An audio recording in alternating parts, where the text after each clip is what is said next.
So,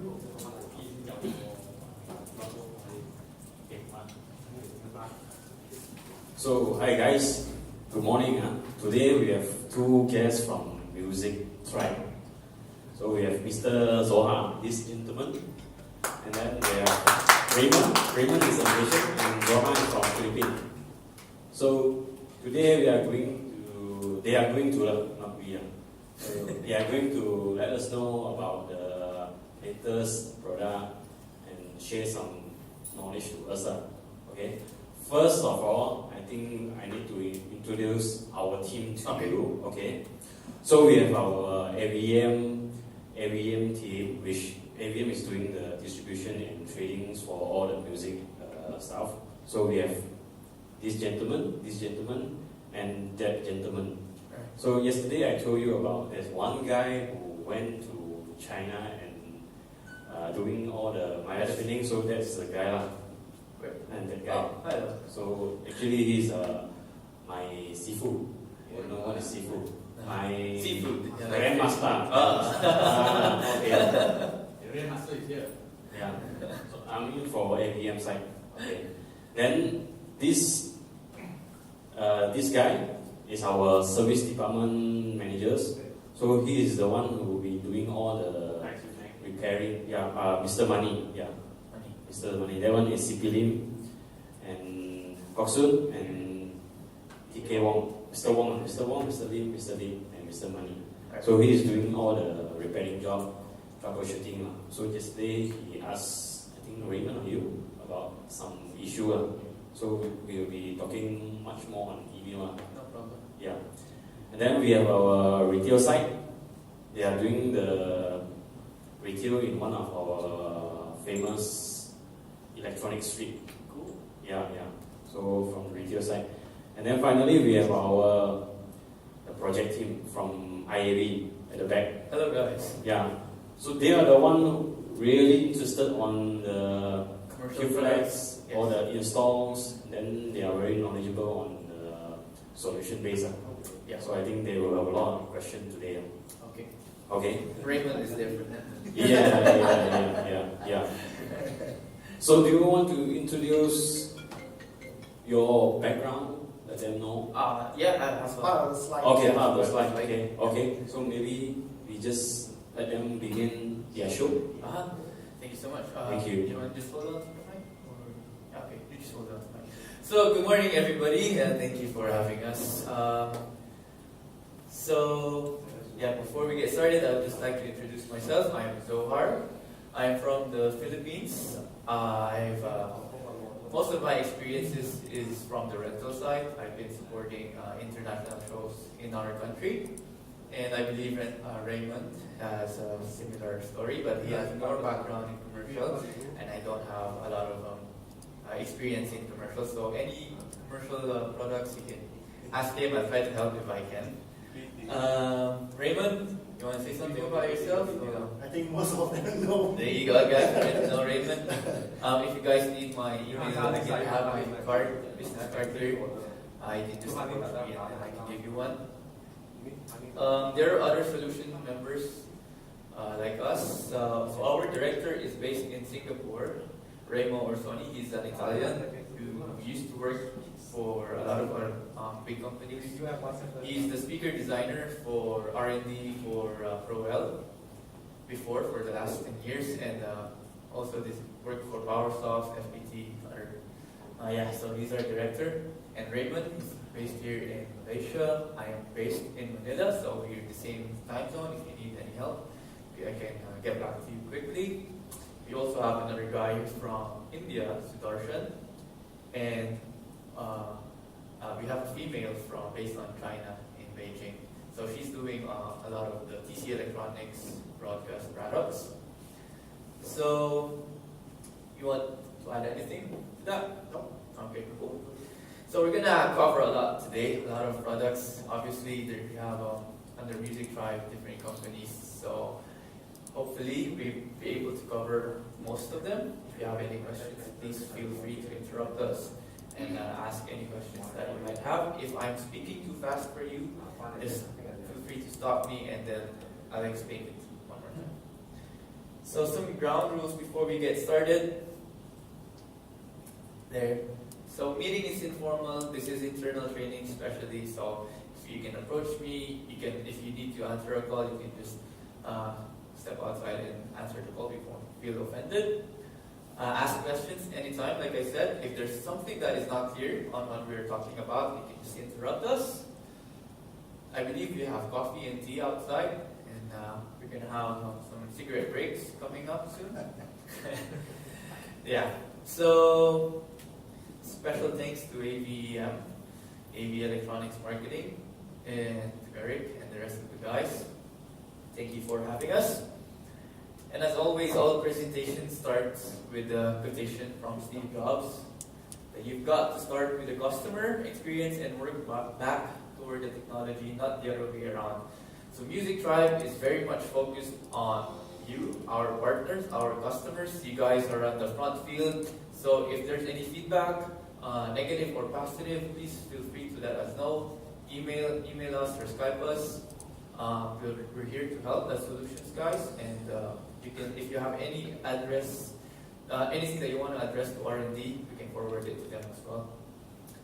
So just a little background about who Music Tribe is and how it started. Music Tribe, if not everybody is familiar, is owned by Uli Beringer.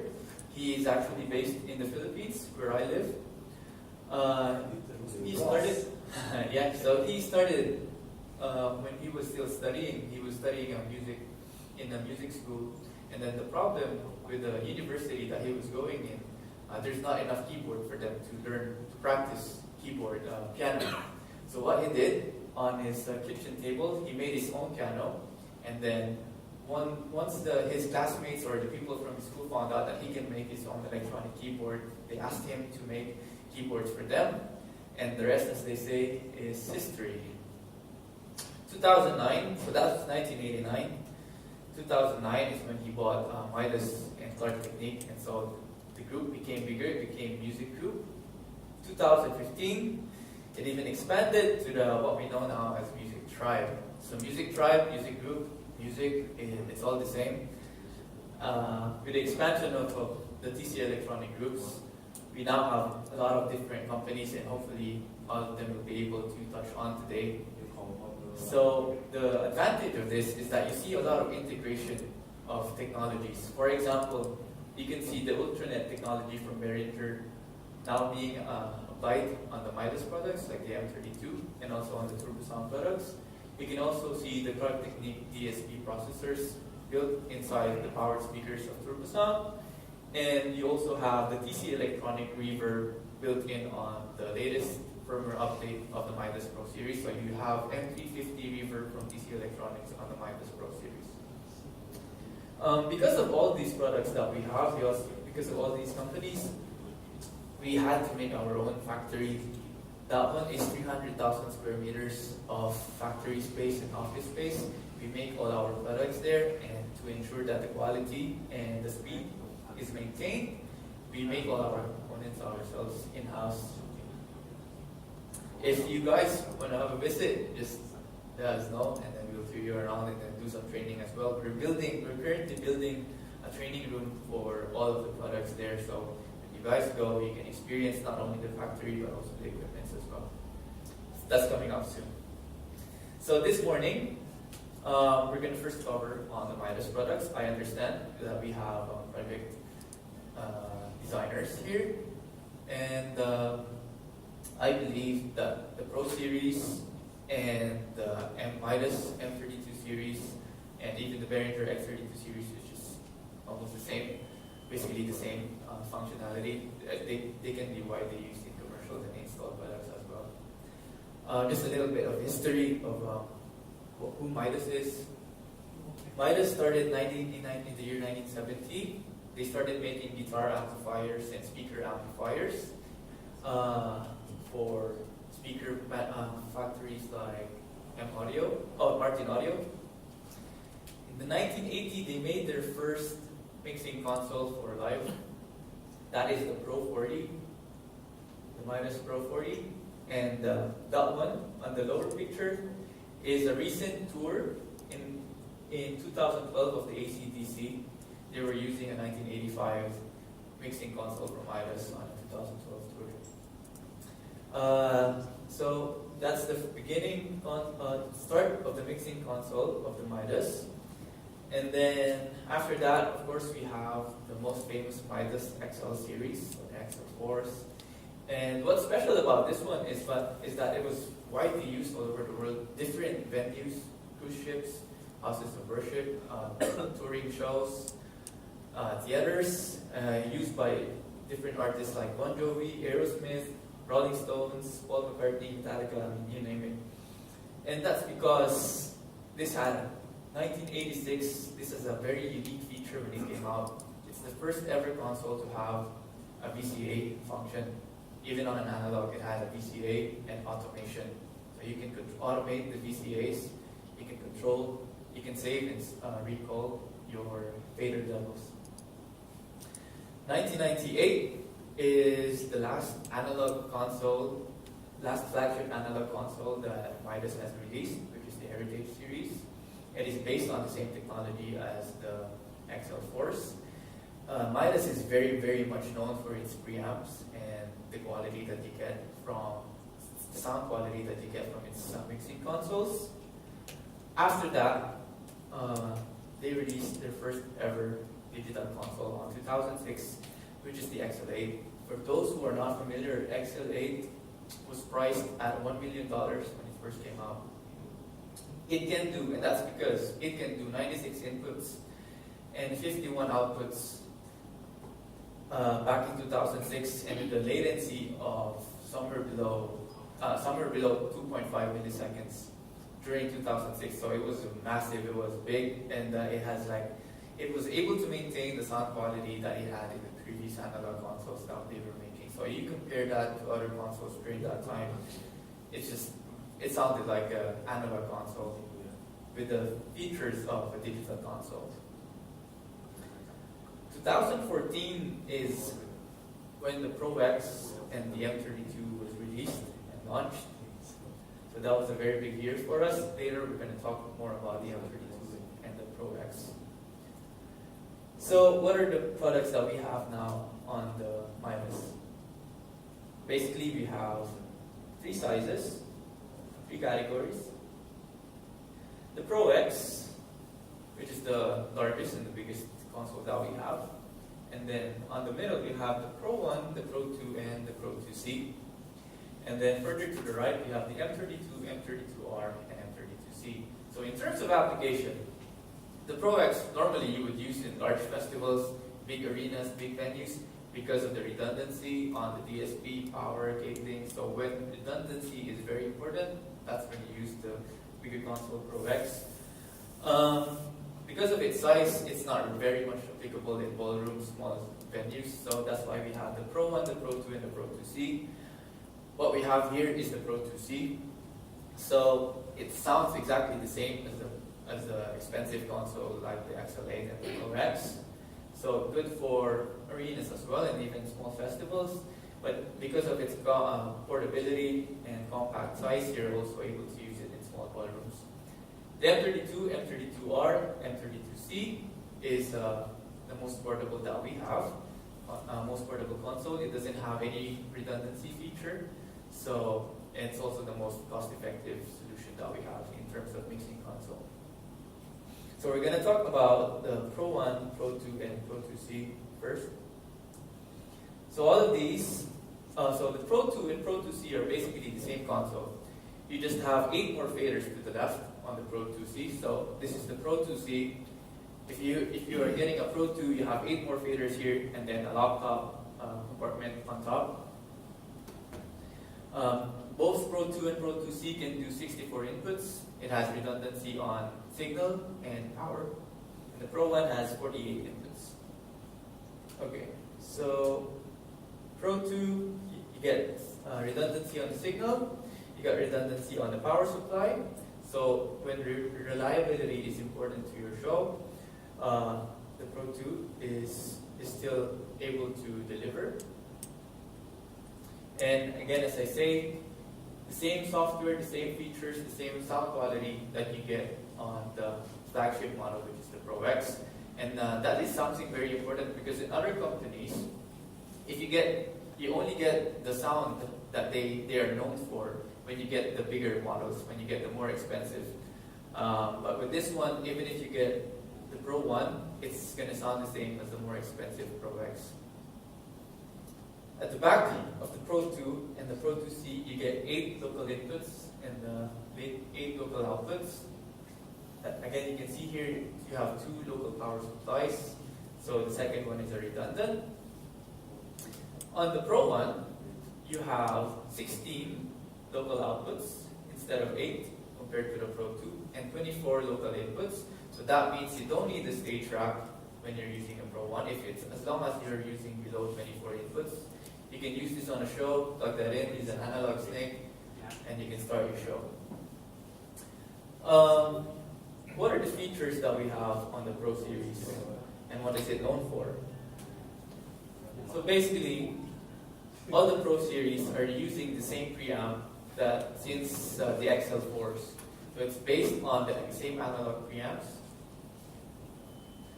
And then the EQs are modeled from the analog consoles like the XL4 and the Heritage series. The compressors, the EQs, the dynamics, the gates, they're all modeled from the Technique devices. So you don't need any extra hardware or external plugins because all of them are modeled from analog devices. You also have a million cycle fader. For those of you who are not familiar with the million cycle fader, what that means is that you can use this for 1 million times and you wouldn't need to calibrate. So for the other brands, for the other companies who are manufacturing mixing consoles, what they do is they have a feature called recalibrate within their console so that the fader will be accurate. With this one, we can guarantee that up to 1 million times, if you can ever count 1 million times on a fader, that you wouldn't have to calibrate the fader. So again, you have redundancy on power. On the Pro series, you have redundancy on signal, and you have redundancy on the MC. MC stands for master controller, or our engine on the Pro series. And then most importantly, all the Pro series operate at 96 kilohertz using AES-50. So those who are not familiar with AES-50, it's basically like Dante and MADI. So it's another audio protocol. The advantage is that it has very, very low latency. If you compare the latency of the Pro series to other products, we are one of the lowest latency in the mixing industry. And that is very important, especially when you are doing in-ear monitoring.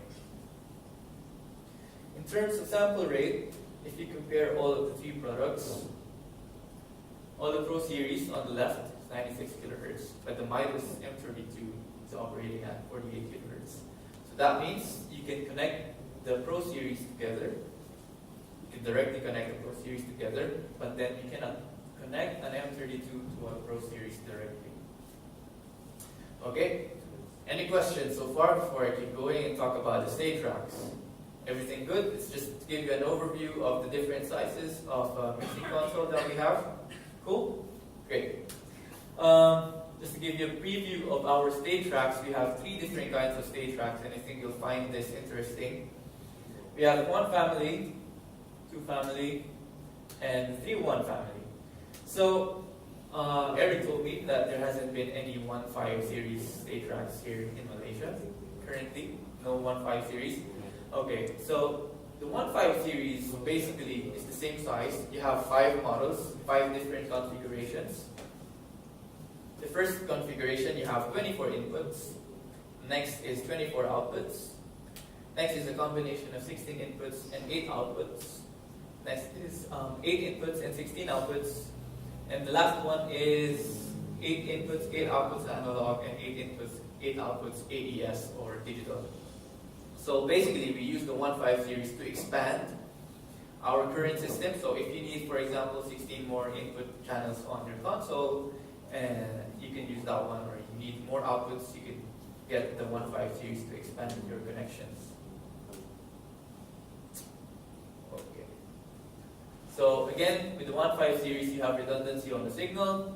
You have a main Cat5 cable and a redundant Cat5 cable. With the 251, this is the standard stage rack that comes with the Pro Series, Pro 2, and that's what we have here on the in front. 251 is our standard 48 inputs and 16 outputs. 252 is just the opposite of that, 48 outputs and 16 inputs. The 1.5 series and the 251 series can operate at either 96 kilohertz or 48 kilohertz. So that means you can use the 1.5 series for the M32 or X32 for that case. Then you can also use the 251 to your M32 or X32. If you want to try that out and use it with the X32, just feel free to experiment later during the break. So that's what you get in front of the 251, and at the back you have 3 connections here.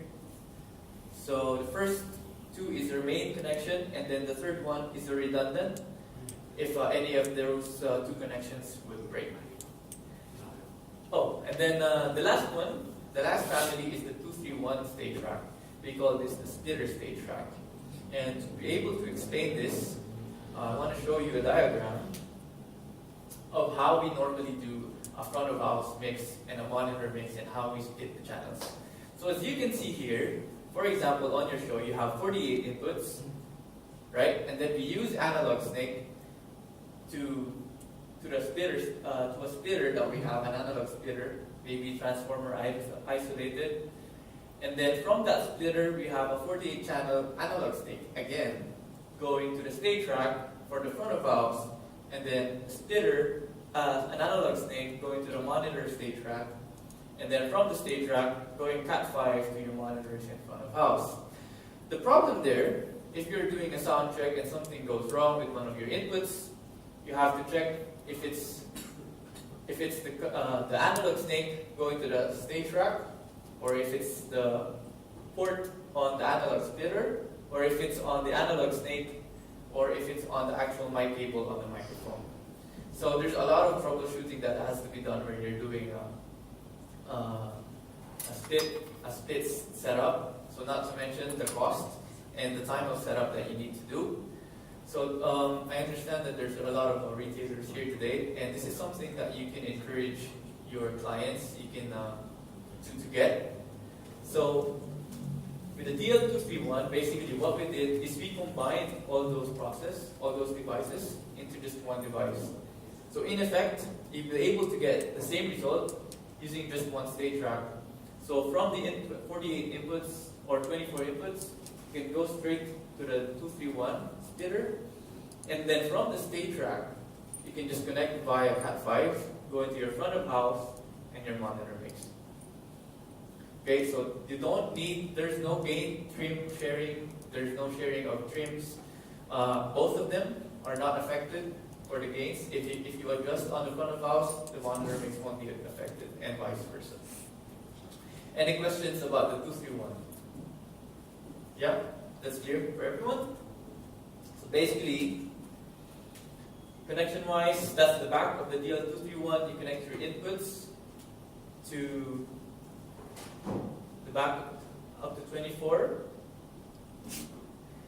And then the first 2 ports are going to your front of house mixer. The second port is a redundant. And then the next 2 ports are going to your monitor mix. So very easy. If there's something wrong with one of the cables, it's very easy to trace, unlike the first setup that I've shown you. But the DL231 has a very, very special feature called the synchronous word clock. Okay, so that means both consoles on front of house and monitor mix can be master clock. None of them has to be a slave on this setup. So even if the first console dies, the other console will still continue to operate. Okay, so both of them master clock. Most importantly, because it's a synchronous word clock, the other console can operate at 96 kilohertz, the other one can be at 48 kilohertz. So what that means is that for the monitor mix, you can use an M32, and then for the front of house, you can combine that with a Pro Series. So if you have a client who's already using an M32 or an X32 and they want to upgrade, they can use this stage rack and then get a Pro 1 or a Pro 2 and they can combine that setup together. Combine those products together. Is that clear? Yep. Any questions? No? Okay. And then for the outputs, we can configure the outputs because we have 24 outputs on the DL231, 24 inputs and 24 outputs. We can configure that 4 different ways. First configuration could be a direct out of all the 24 inputs from preamp A. Second configuration would be direct out of preamp B or the second mixing console. Or it could be the output of their front of house mixing console. Or it could also be the output of your monitor mixing console. Oh, thank you so much. First one. There you go. Could be the output of your second mixing console. Okay, so how do we do that on the real world? So I have here another diagram. So with this setup, you have 48 inputs. The first stage rack is doing the first 24 inputs. Second stage rack is doing 25 to 48 inputs. So these are all the 48 inputs together on the right side. And then you send that signal to the stage rack, to the front of house, and then also to the monitor console. You do the same for the next 24 inputs. But then you can program this output to be an output for your front of house. So that's where you connect your line arrays or subwoofers. And then this is where you connect your monitor outputs, your front monitors, your side fields, your in-ear monitors, and you have 24 channels. So now you have 48 inputs, individual gain control, both of them at master clock, and then you have 24 outputs for both front of house and monitors, with only using 2 stage racks. So very simple, all Cat5, no analog connections except for the analog snake here, going from the stage. Yeah? Another option that we can do is that if we're doing a 2-band setup, you can have one mixing console for the front of house, doing both bands A and B, or you can have a dedicated mixing console for the monitors for band A, so they can do sound check while the other band is playing, and then you can do, so on the second band you have another dedicated mixing console that is doing the other band on the other side. So while the other band is playing, the other guys can do the sound check. Again, no gain sharing on any of the consoles. If any of these consoles would die because of power, all of them would, the remaining consoles would continue to work. None of them would be affected. Okay? So basically that's it for all the consoles of the Midas and all the stage tracks that we have. If you have any questions later on during Raymond's presentation for the commercials, for those who are doing retail, feel free to approach me. We can talk on the side or in the corner if something that we covered here is not clear to you. Next, we're going to cover the accessories that we have to expand the networking capability of the Midas. I believe also there's not a lot of Technique devices here in Malaysia, and this would be a good introduction for the products that we have. Most important on the list is the DA9650. The DA9650 is what enables us to do a multi-track recording on the Midas Pro series. It enables us to do Waves plugin and other software plugins that we have on the computer. It does that by converting an AES50 signal to whatever protocol that we need. So on this slot, we can fit it with 4 types of cards. So the AES50 that it can get from this side can be connected to the Midas Pro series, and then this card can be replaced with any of these 4. So from AES50, you can convert it to MADI, which is here at the bottom. If you want to connect it to a Pro Tools or a MADI rig, you can use this card and then convert that to AES50. This is bi-directional already. You can also convert it to Dante. Okay, so up to 64 channels of Dante, up to 64 channels of MADI. And then you can also convert it to AES 50, okay, and also to USB. So the DA9650 also has the same feature as the DL231, which is asynchronous word clock. That means if we are using, that means if you are using the Midas Pro series to connect to the DA9650 at 96 kilohertz, if we connect a laptop at the USB for recording, it could be at 48 kilohertz. So you can do up to 48 channels of recording at 48 kilohertz using the USB, using the Dante, or using the MADI. So it could be 48 kilohertz on this side, and then 96 kilohertz going to the Midas Pro series. Questions so far? Again, this is what we use if you want to do virtual soundcheck and multi-track recording for the Pro series.